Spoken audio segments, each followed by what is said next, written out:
As the road vanished into the unreachable horizon, all I could think about was sex. This road, like an enormous vagina, and us feverishly penetrating it like a couple of depraved degenerates. It made me feel the joys of freedom. It had been 2 months that me and Shirley Ballantyne were on the road. Shirley, like most prostitutes, or at least the best ones, had the aura of a saint. You see, in the world, there are distinctly 3 types of women: the mother, the vision, and the whore. I had dropped off a rich couple at the airport. They gave me a nice tip, so I thought I'd celebrate by buying myself a drink.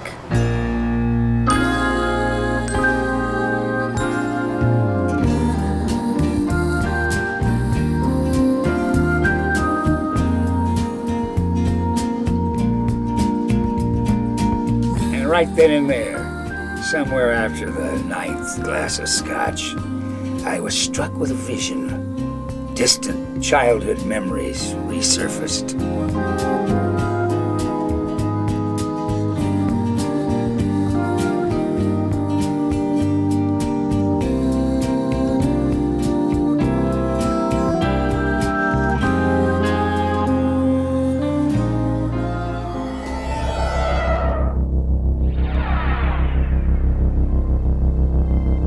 That was strange, but I gave no further thought to it.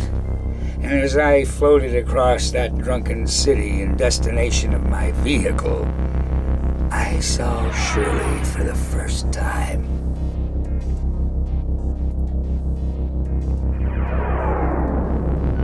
She told me that her 16-year-old son had just been arrested in a small town close to New York.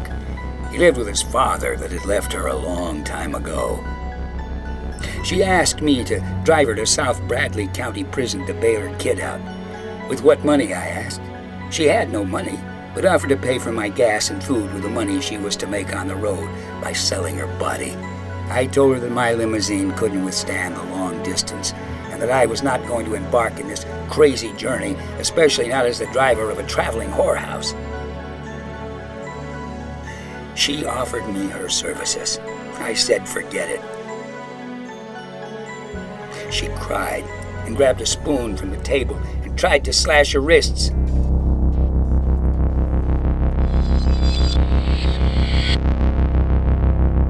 I told her I'd do it, but I wouldn't take her money for anything. I'm not a pimp.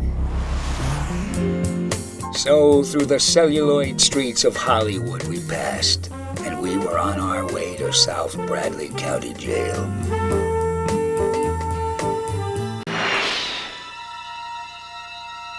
L.A. seemed an eternity behind us now, and this one had been the 40th client she had since we started 3 weeks ago. For some reason, I got in the habit of counting them as a sort of perverse hobby.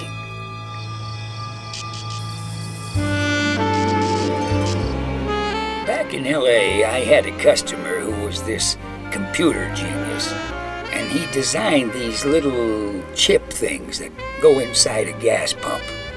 And the way this thing is set up, it makes the 3rd digit always an odd number. It's one of those useless things people tell me on the way to the airport. But this one turned out to be my bread and butter recently. So I bet $20 that whenever his car's done fueling, the 3rd number was going to be an odd number. Out of curiosity, he accepted. I won and requested for double or nothing. Unfortunately, he refused. Shirley had scored once again. I was with her during all of them, and this time it was no different. She insisted upon it to protect her in case of coming across a lunatic. You can never be too safe, I thought. But the truth is, I felt the need to be beside her during those moments. Perhaps an addiction, I feared. I tried to forget it, but that same old question bounced around my head. Was Shirley primarily a mother, a vision, or a whore? I had to find out.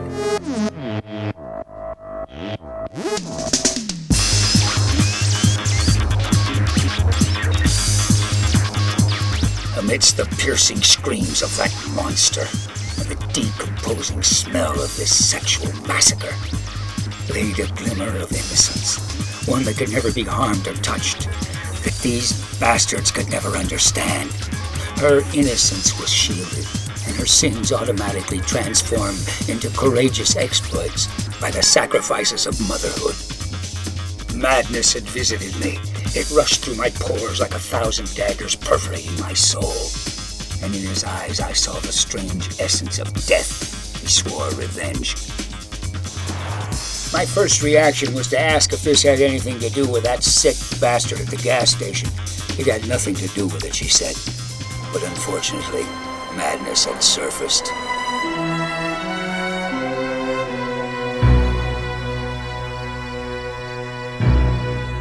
I discovered that madness was constructed much like a pyramid.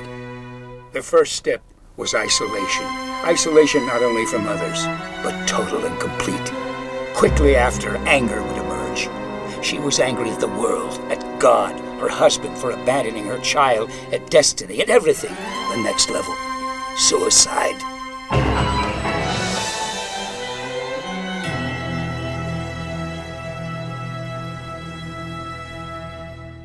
We were blindly headed to the next level. Loss of identity and self-conscience. We didn't know anything anymore, like an amoeba perhaps, the saddest stage of them all. Then the next level occurred. Hallucinations. I couldn't imagine what was going through her mind, but my vision was quite clear.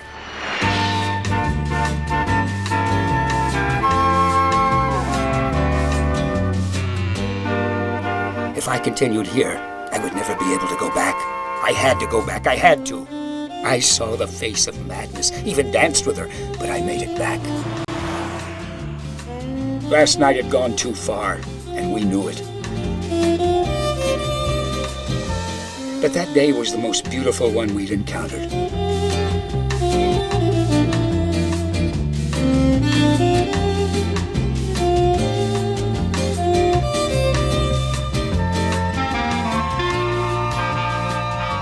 I needed oil. So I went to the store, came back, and forgot my keys in the car. I needed it to open the trunk. Drive fast, he said. He swore revenge, and as in all melodramas, he had to get it. Take me if you have to, but let her go. I begged. But he had bigger plans of his own.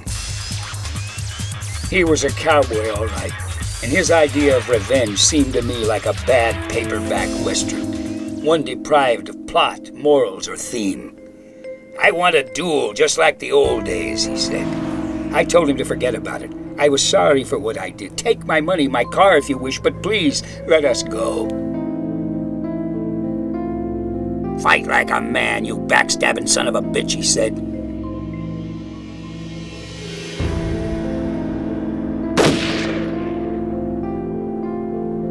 Shirley was dead. After all this, she was dead. I couldn't tell you what he was saying, but he tossed that gun over at me and I knew my destiny.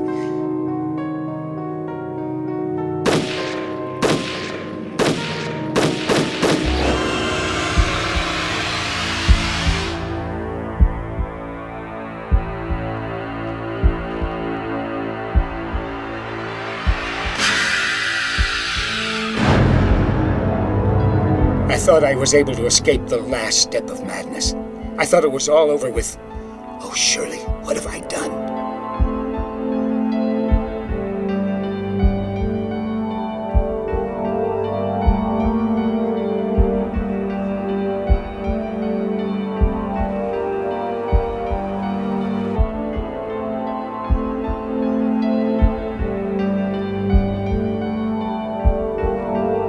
And here I am. I don't know if I have a reservation at a table upstairs or if I'm going to be parking cars down there for eternity. But Shirley is all I can think about in these last moments. Shirley Ballantyne, a mother by nature, a whore by profession, and a saint by sacrifice.